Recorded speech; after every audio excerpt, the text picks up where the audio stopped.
नारद जी महाराज ने दूरदर्शिता सोच के वेद व्यास जी महाराज के ऐसे दुख को दूर किया जो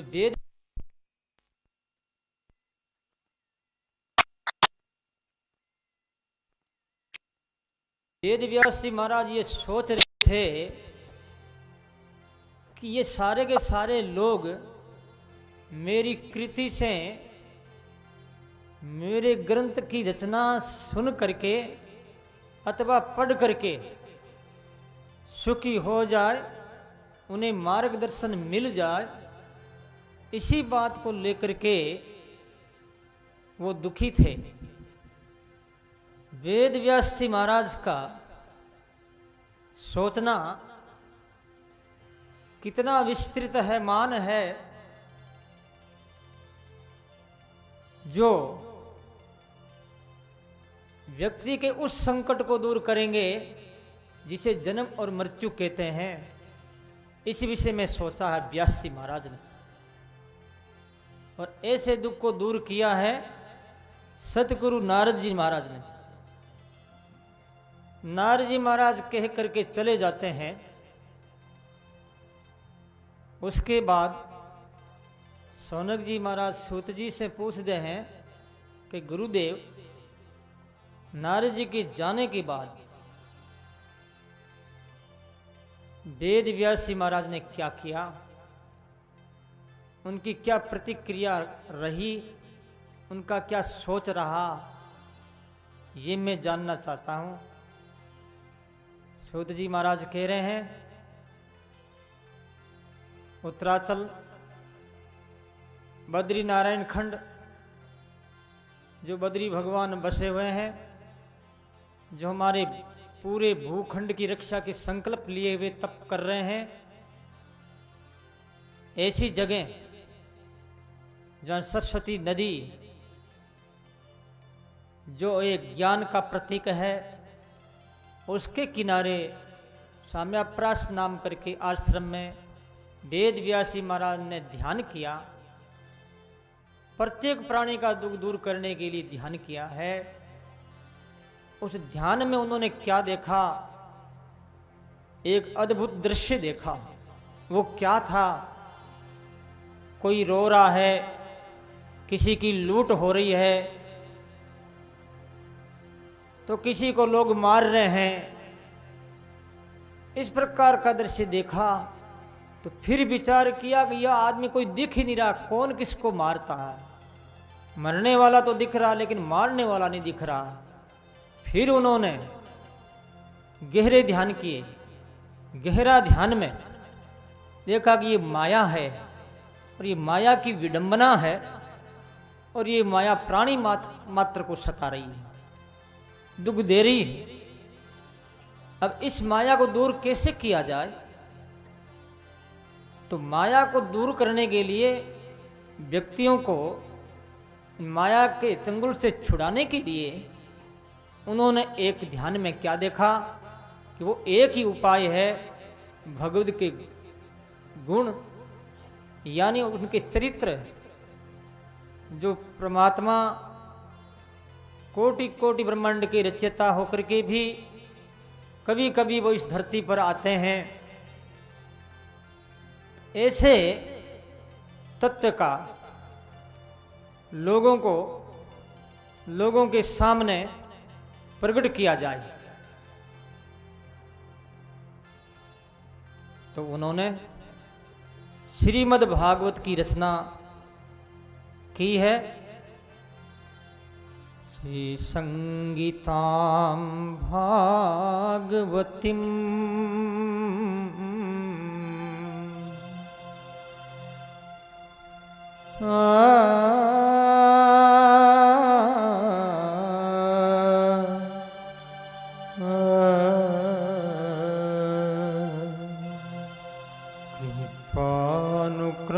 कृपानुक्रमितात्मजम्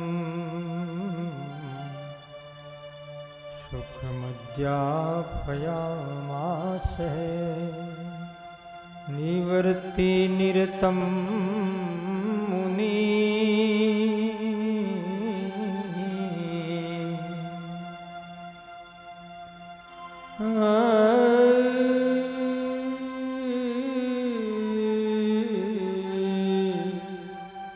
निवृत्ति निरतम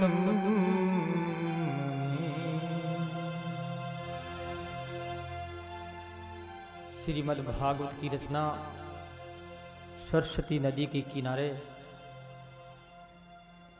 जहाँ ऋषियों का तपोस्थल है, वहाँ पर उन्होंने ग्रंथ बनाया। ग्रंथ बना करके अकेले ही नहीं, विचार किया कि इनके कोई अधिकारी मिले तो अपने सुपुत्र सुखदेव जी महाराज को भागवत का पात्र समझ करके उनका अध्ययन कर सुखमध्याभयामास। अध्ययन करने वाले व्यक्ति का लक्षण बताया है, निवृत्ति निरतम मुनि। जिनके काम क्रोध लोभ मोह मत्सर निवृत्त हो चुके हैं, जिसके जीवन में ईश्वर को छोड़ करके अन्य कोई लफड़ा नहीं है, ऐसे व्यक्ति को अध्ययन कराया। वो कौन है? निवृत्ति निरतम मुनि सुखदेव जी महाराज। तो शौनक जी कहते हैं कि सुखदेव जी महाराज तो निवृत्त है और अंतर आत्मा में ध्यान करने वाले हैं। उन्होंने इस ग्रंथ का अध्ययन कैसे किया? क्योंकि ग्रंथ का अध्ययन जो करते हैं वो प्रवृत्ति में होकर के करेंगे। कथा भी कहेंगे तो बहिर्मुख वृत्ति करनी होगी, श्रोताओं को सुनाना और समझाने के लिए बहिरंग होना होता है। तो ऐसी स्थिति में उन्होंने भागवत कथा कैसे सुनी, कैसे पढ़ी, कैसे हृदयंग किया?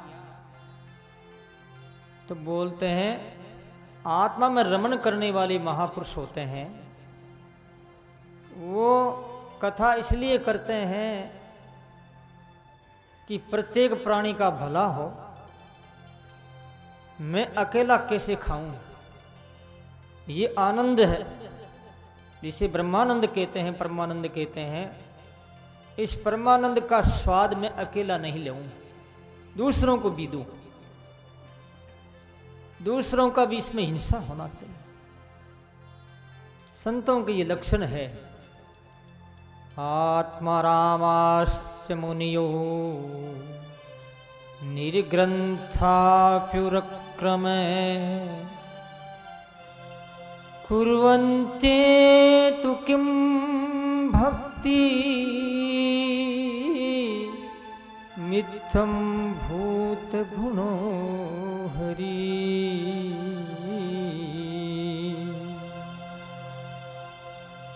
आत्मा में रमण करने वाले महापुरुष भक्ति करते हैं अथवा करवाते हैं परोपकार के लिए, विश्व कल्याण के लिए, जन सुख के लिए। इस वास्ते वो पढ़ते हैं और दूसरों को सुनाते हैं। आत्मा में रमण भले ही करे, लेकिन आनंद जो है वो दूसरों को भी देना चाहिए। वही सच्चे संत माने गए हैं, अकेला नहीं खाए। इसलिए संत कहते हैं अरे सुख देवे दुख मेट दे, बोलो सुख देवे दुख मेट दे, दूर करत अपराध है, सुख देवे दुख मेट दे, दूर करत अपराध है। कबीर ओ कब मिले राम सने ही साध है, कबीर वो कब मिले राम सने ही साध है। राम ही राम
से बोलिए राम। दूसरों का दुख हरण कर ले, प्राणी मात्र को सुख पहुंचाए, ऐसी वृत्ति जो होती है वही सच्चे भगवान के लाडले हैं। तो सुखदेव जी महाराज दूसरे हितार्थ, परहितार्थ, परोपकार के लिए ही श्रीमद् भागवत की कथा सुनी अपने पिता श्री वेद व्यास जी महाराज से और दूसरों को सुनाई, यानी राजा परीक्षित को सुनाई।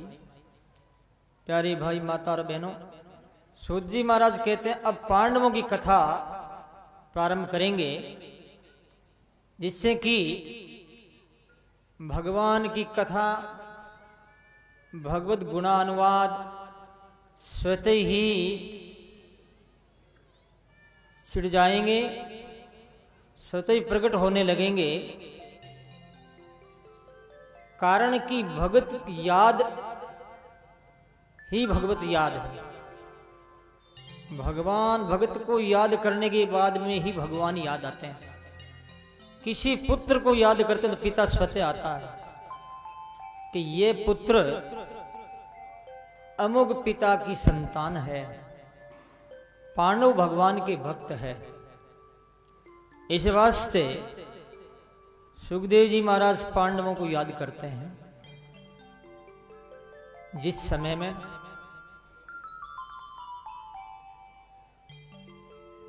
पांडवों के कौरवों के युद्ध में कौरव लोग मारे गए, केवल एक दुर्योधन बचा,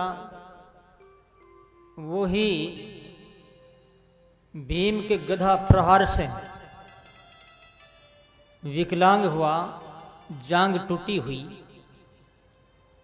ऐसे में द्रोणाचार्य के पुत्र अश्वत्थामा उनकी प्रेरणा से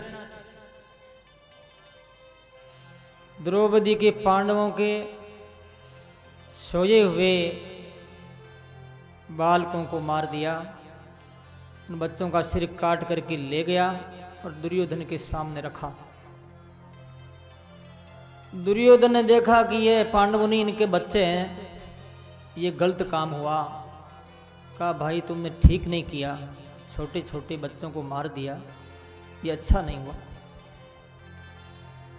द्रौपदी रो रही है, अर्जुन उनको समझाते हैं तुम चिंता मत कर, अश्वत्थामा को मैं लेकर के आऊंगा और उसे दंड देना, उनका सिर पर तुम बैठ करके स्नान करना। भगवान को पता लगा, भगवान श्याम सुंदर जोत करके अर्जुन को बैठा करके रवाना हुए हैं और अश्वत्थामा को पकड़ा, रस्सी से पकड़ करके उनको शिविर में लाए। उस समय में द्रौपदी कहती इनको छोड़ दो। वाचा सहंतस्य बंधना नैनम सती मुच्यता मुच्यता में से ब्राह्मणो नितराम गुरु। छोड़ दो।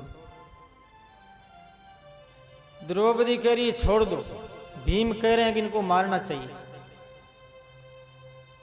बाल हत्या की बड़ा अपराधी है। भगवान ने तीसरा विकल्प प्रकट किया और बोले कोई ब्राह्मण है या पिता है, माँ है, बाप है, ऐसे पूजनीय व्यक्तियों को धक्का दे दिया तो भी वो मरना जैसे हो जाता है। द्रौपदी की कितना उदात्त भाव है। द्रौपदी कह रही कि मेरे बच्चे मर चुके हैं, वो तो अब जिंदे होने वाले नहीं हैं, इनको आप मारोगे तो इनकी मां कृपी रोएगी, इसलिए आप मारो मत। नारी जगत में कितनी सहन शक्ति है, वो नारी जगत को सिखाती है कि एक गृहिणी घर में रह करके वो परिवार के साथ में रहकर, पड़ोसियों के साथ संबंधियों के साथ कैसा आचरण करे, कितनी सहन शक्ति है इसमें। जो कि मेरे तो मर गए कोई बात नहीं, वो जिंदे नहीं होंगे, लेकिन इनको मत मारो। गृहिणी गृहस्थी बसाई हुई, परिवार की व्यवस्था जानती स्त्री, वो सोचती है यदि मैं कहूंगी तो मेरे पति इनको मारेंगे तो पतियों के हृदय में गलत संस्कार पड़ेंगे। पतियों के हृदय में नहीं, पड़ोसियों के, गांव के, नगर के, समाज के और राष्ट्र के हित में नहीं होगा। कितनी उनकी उदात्त भावना, वो जानती है कि आज जो मैं कुछ करूंगी अथवा करवाऊंगी तो इसका अनुसरण सारे दुनिया के लोग करेंगे। इसलिए स्त्री का एक नाम क्षमा भी है, स्त्री को क्षमा भी कहते हैं। ये धरती के समान है वो। भगवान के संकेत से अश्वत्थामा के सिर में जो मणि थी, अर्जुन ने बाण के नोक से मणि को निकाल लिया और उसको धक्का निकल के बाहर निकाल दिया। यही मारे जैसा हो गया। आज लोग कितने मार रहे हैं बच्चे बाप को, एक बार नहीं हजारों बार। बाप के सामने बोलते मरे जैसा हुआ, माँ को गाली गलौज करते हैं मारे जैसा हो गया। बड़ों के साथ में अपमान जो है वो मृत्यु जैसा है। तो हमको ऐसे आदर्श पुरुषों के आचरण से सीखना चाहिए, शिक्षा लेनी चाहिए कि हम भी ऐसा अनुकरण करें जिससे का हमारा परिवार, हमारे गांव के लोग, नगर के लोग, हमारे देश के लोग शिक्षा प्राप्त करें। मारना कोई बड़ी बात नहीं है, तारना बड़ी बात है, जिंदा करना बड़ी बात है। ये तो घृणित घिनौनी हरकतें हैं, तो कोई भी कर सकता है। बिगाड़ना नहीं, संवारना चाहिए। ये द्रौपदी की शिक्षा है।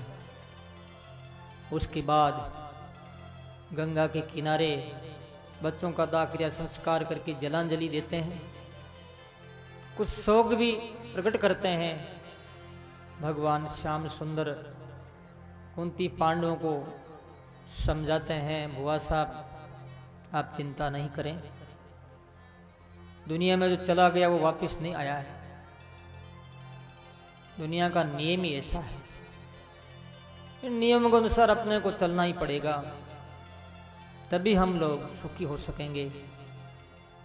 उसके बाद भगवान कृष्ण द्वारका जाने की तैयारी में लगे हुए हैं। इतने में उत्तरा जो पांडवों की पुत्र वधू है वो भगवान से प्रार्थना करती है, पाई पहाय महायोगिन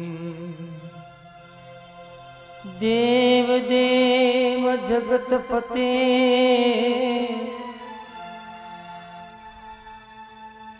नान्यं त्वदभयं पश्ये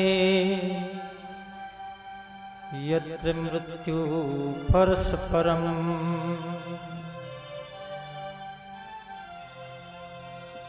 अश्वत्थामा ने फिर से जो है एक ब्रह्मास्त्र छोड़ा। उत्तरा के गर्भ में, पेट में बीज है, पांडवों का संतान है। वो प्रार्थना करती है, भगवान उत्तरा के गर्भ में प्रवेश करके पांडवों के बीज की रक्षा करते हैं, साथ ही साथ 5 बाण जो पांडवों की ओर आ रहे हैं उनको भी निरस्त किया। इस प्रकार से भगवान ने पांडवों की रक्षा की। इतने में कुंती सामने आई, हाथ जोड़ करके भगवान से प्रार्थना करती और ये मांगती है कि महाराज मुझे एक वरदान दीजिए। भगवान बोले क्या? कि मैं सदाई दुख से संतप्त रहूं। दुनिया में कोई ऐसा व्यक्ति है जो किसी बड़े पुरुष से, गुरु से या भगवान से या आदर्श पुरुष से ये कहे कि आप वरदान दे दो? किसका? दुख का। कौन सा वरदान? दुख का वरदान। कोई नहीं मांगेगा। ये मांगेगा सुख मिले मुझे, शरीर से भी स्वस्थ रहूं, परिवार बना रहे, धन बना रहे, इज्जत बनी रहे और दुनिया में मैं सर्वोपरि बना रहूं, ये मांग करते हैं। कुंती ने मांग की है, विपदे संतून सस्वत तत्र तत्र जगत गुरु भवतो दर्शनम यस्या पुनर्भव दर्शनम। पग पग पर विपत्ति आए। क्यों? विपत्ति में आप याद आते हैं, आपका स्मरण होता, चिंतन होता है, साधना बनती है, पापों का नाश होता है, प्रायश्चित होता है, जीवन भविष्य के लिए उज्जवल होता। दुख से दुख मांगा है कुंती ने और हम चाहते हैं सुख। कौन सा सुख मिलना चाहिए ये नहीं समझ रहे हैं। यह है विवेक की कमी। उस सुख को मांगना चाहिए जो परमानंद ब्रह्मानंद है, वही सच्चा सुख। हम मांगते संसारिक सुख, सही ठीक नहीं ठीक हो जाए, बेटा नहीं बेटा हो जाए। कुंती कहती कि नहीं, ये मैं इस दुख को दुख नहीं मानती हूं, मैं इनको तप मानती हूं, इनको साधना मानती हूं, भगवान का वरदान मानती हूं। यदि व्यक्ति दुनियादारी के दुख और इस समस्या को समझ ले तो इस समस्या का समाधान हो सकता है। ये समस्या नहीं रह करके साधन बन सकती है, सपोर्ट के रूप में काम कर सकती है, प्रेरक के रूप में काम कर सकती है। समस्या नहीं है, साधना। कुंती दुख को साधना मानती। ऐसा जीवन जीना चाहिए जो जिस जीवन को हम परमात्मा का प्रसाद माने और उनको स्वीकार करके बड़ी प्रसन्नता के साथ इस संसारिक जिंदगी को गुजारें। लेकिन ऐसा नहीं होना चाहिए कि ये दुख आ गया, अब क्या करूं, अब तो मर जाऊं, अब तो आत्महत्या कर लूं। इतना अज्ञान है हमारे जीवन में। तो ये कथा अज्ञान को दूर करती है। तो कुंती उस दुख को दुख नहीं मानती है, वो मानती है जन्म मृत्यु का जो दुख है, नाना प्रकार की योनियों में जो जाकर के जो आदमी संकटों का सामना करता है, दुख का सामना करता है, वो वास्तव में दुख है। सच्चा सुख वही है जीव जन्म और मृत्यु के चक्कर से सदा सदा के लिए छूट जाए और परमानंद को प्राप्त कर ले। ये सच्चा सुख। इसके लिए हम यत्न नहीं करते हैं। हमने संसार को सर्वोपरि मान लिया, परिवार को ही सब कुछ मान लिया और अपने शरीर को ही सब कुछ मान लिया। इस मूर्खता को दूर करने के लिए भागवत है। ये हमारी मूर्खता किस प्रकार से दूर हो सके, ऐसे में ये वेद व्यासी महाराज कहते हैं। भगवान ने कहा, मां, हे बुआ जी, जिंदगी में आपने दुख ही दुख उठाया है, दुखों का सामना किया है, दुख के बोझ उठाए हैं, फिर भी आप दुख मांग, दुख है नहीं प्रभु, ये आपकी कृपा। तब भगवान ने तथास्तु कहा कि ठीक, ये समाधान हो जाने के बाद भगवान जाने की इच्छा करते हैं, लेकिन युधिष्ठिर जी महाराज मरे हुए लोगों के, जो हजारों हजारों लाखों लाखों मर गए हैं महाभारत के युद्ध में, और वो मरे हैं गद्दी के कारण से, राज सत्ता के कारण से, इस वास्ते वो पश्चाताप कर रहे हैं कि इस राज सत्ता को लेना भी ठीक नहीं है। ये दुख की जड़ है, चिंता का घर है। उसके मन में त्याग की, वैराग्य की भावना पैदा हुई और उन्होंने नकारात्मक उत्तर दे दिया। तो भगवान श्याम सुंदर अर्जुन को लेकर के युधिष्ठिर जी महाराज, बड़े बड़े महान पुरुष, इन सबको साथ लेकर के पधारे हैं जहां सरसैया पर सोए हुए हैं भीष्म पितामह कुरुक्षेत्र में। वहां गए, भीष्म पिता भगवान कृष्ण को देख करके मन ही मन में प्रणाम करते हैं कि उड़ तो नहीं सकते सरसैया से, पर सोने से उनके पूरे शरीर में रोई रोई में बाण घुसे हुए। इस वास्ते वो मानसिक आसन देते हैं। अर्जुन भीम युधिष्ठिर जी महाराज नमस्कार करते हैं और युधिष्ठिर जी महाराज पूछ रहे हैं कौन सा विषय जो दुख हो रहा है, पश्चाताप हो रहा है, कितने लोग मर गए, कितनी विधवाएं हो गई है इस राज सत्ता के कारण से। इतने में भीष्म पिता में कहते हैं कि युधिष्ठिर तेरे को मैं बाद में बताऊंगा, पहले मैं पूछूंगा क्योंकि मेरा शरीर जाने वाला है। भगवान कृष्ण से पूछा कि हे कृष्ण, मैं तेरी शरण में हूं। जहां तक मुझे याद है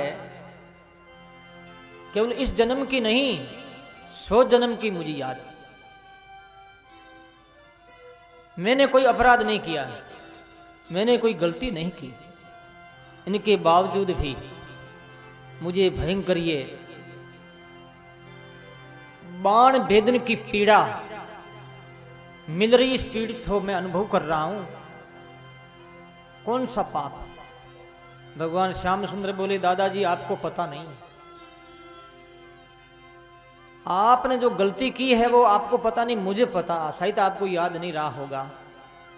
भरी सभा में द्रौपदी की साड़ी दुर्योधन के प्रेरणा से दुशासन खींच रहा था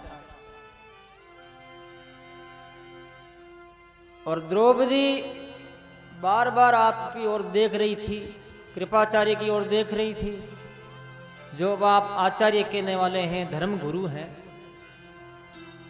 वो कह रही थी कि जो पुरुष जुए में खुद हार जाता है वो एक प्रकार से मालिक के बंदी हो जाता है। बंदी पुरुष अपनी स्त्री को दाव नहीं लगा सकता, उसका कोई अधिकार नहीं है। लेकिन आपने सिर नीचा झुका लिया, आपने ऊपर नहीं देखा, आपने घृणित कृत्य के प्रति कोई प्रतिकार नहीं किया। इस कारण से आपको यह दंड मिला।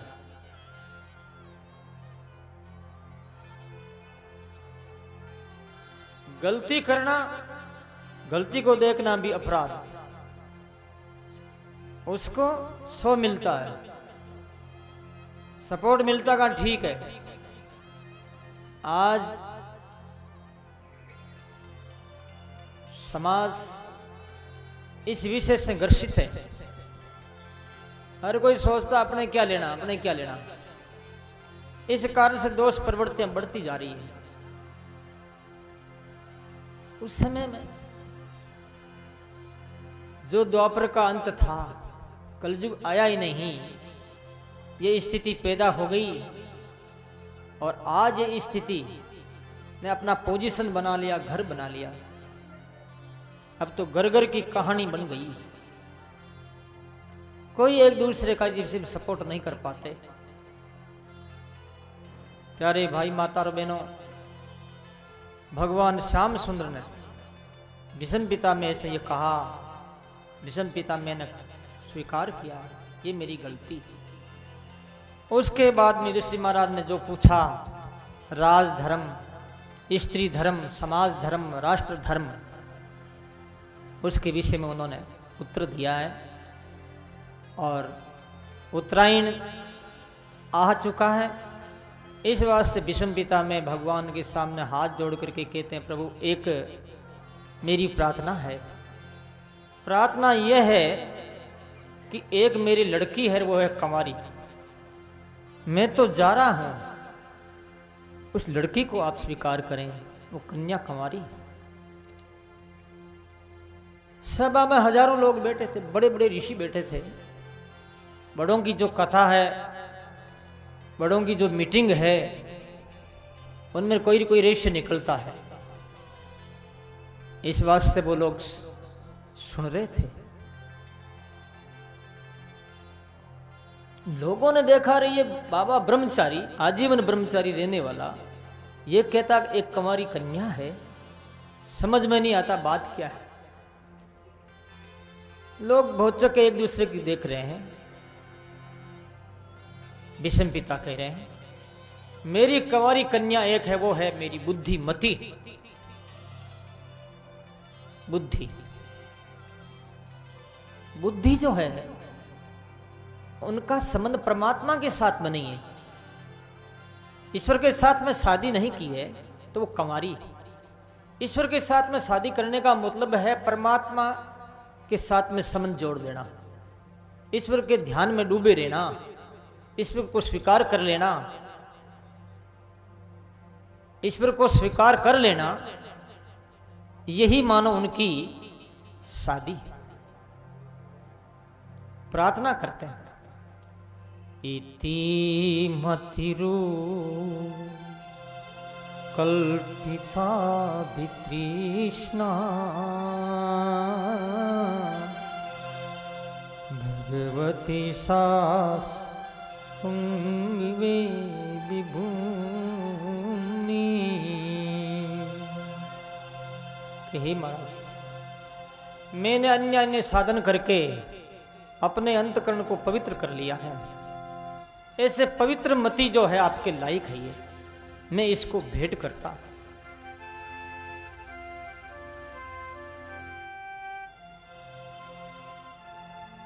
आपके साथ शादी करना चाहता हूं। और ये दरिया साहब ने कहा है, व्यक्ति परमात्मा के साथ में संबंध नहीं जोड़ता है तब तक वो कंवारा है, अंवारा है, गंवारा है।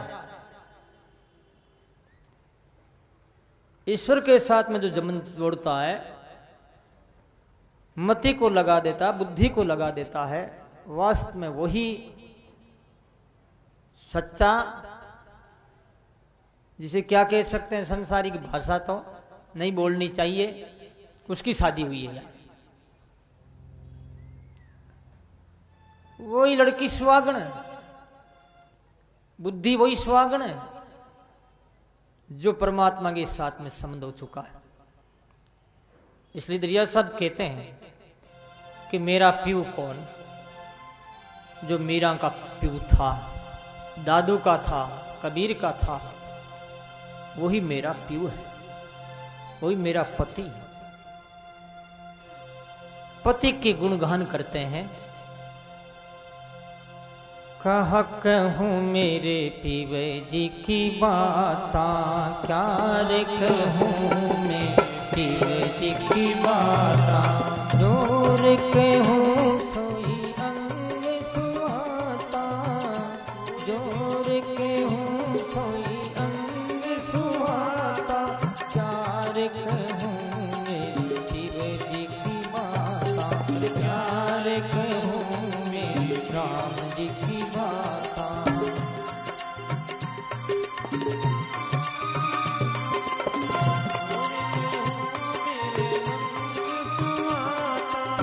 प्यारे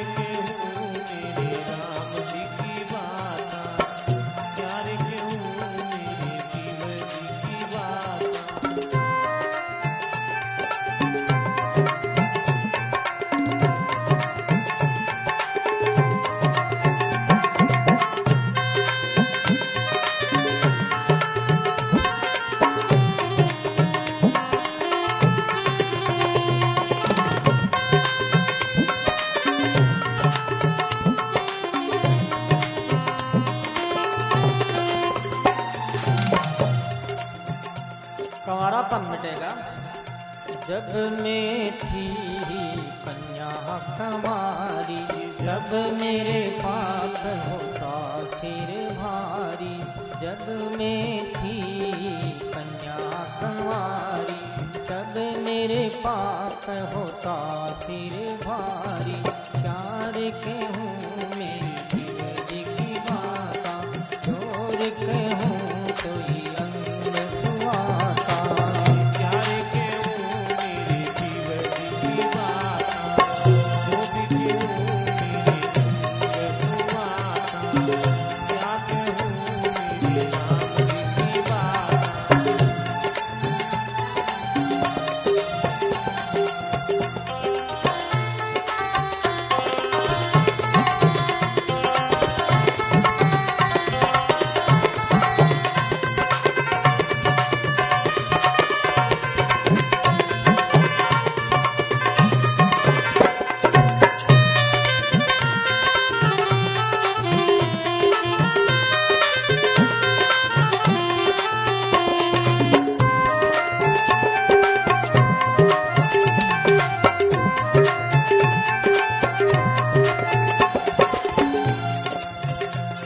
लेकिन इनकी सगाई कौन करेगा?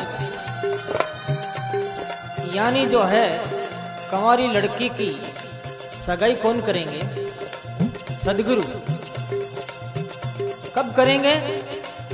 जब लड़की का मानस बनेगा, बुद्धि का मानस बनेगा कि मुझे भगवत प्राप्ति करनी है, मैं ईश्वर का हूं, ईश्वर मेरा है, ये भावना जब पैदा होती है तो सदगुरु सगाई करते हैं। जब मेरे पीव से मन सा दौड़ी, सतघरुआन सगाही जोड़ी। जब मेरे पीव का मंगल गाया, तब मेरा राम जहान आया। जब मेरे मन में मन सा दौड़ी, सतघरुआन सगाही जोड़ी। प्यार के हूँ मैं शिव जी की माता, चोर के हूँ